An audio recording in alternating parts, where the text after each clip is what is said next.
The Messenger of Allah in a very beautiful hadith says, Kun ala umrika ashuhha minka ala dirhamik wa dinarik.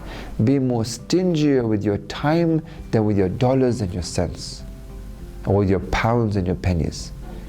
Basically, when something comes up in our lives, we have to be very careful where we spend our time.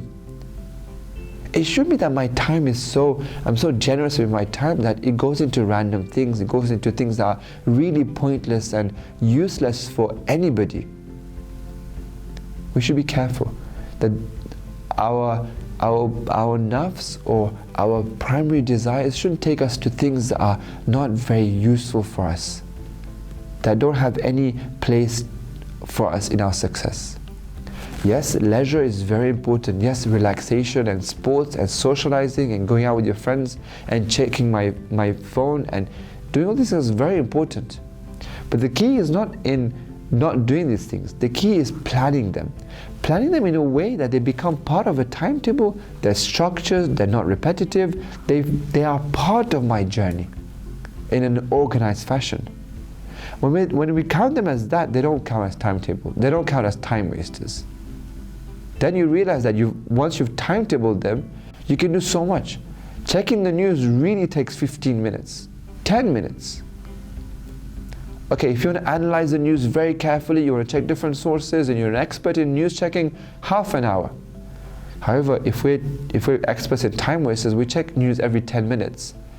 And just repeating the same information doesn't give us anything new. Similar with Facebook, similar with Instagram.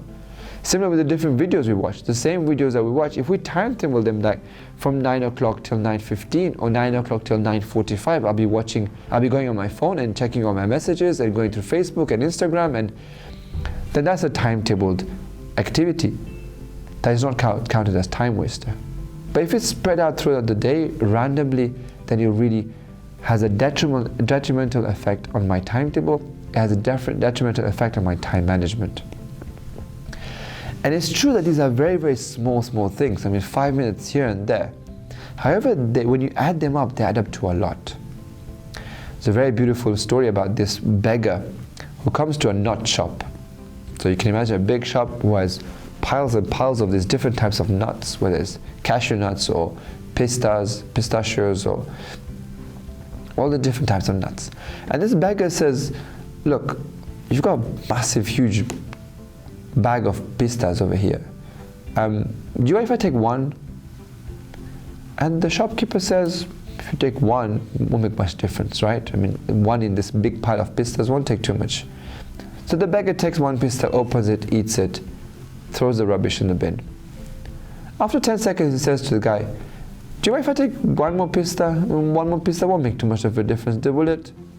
And he picks up, and the shopkeeper says, yeah, I guess one more pista won't make too much of a difference.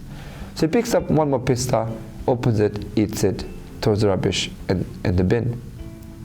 And this thing repeats itself 5-6 times. And at the end, the shopkeeper tells him, look, you're taking away all my product, you're taking all my capital over here. I know you're doing this one pista at a time, but at the end of the day, if you look at the bin, it's become quite full now because of all the rubbish that you've thrown in. Sometimes these small acts that don't have any value by themselves, it's a 5-minute checking my Facebook, but when you add them up throughout the day, they count to a lot, and we have to be very careful.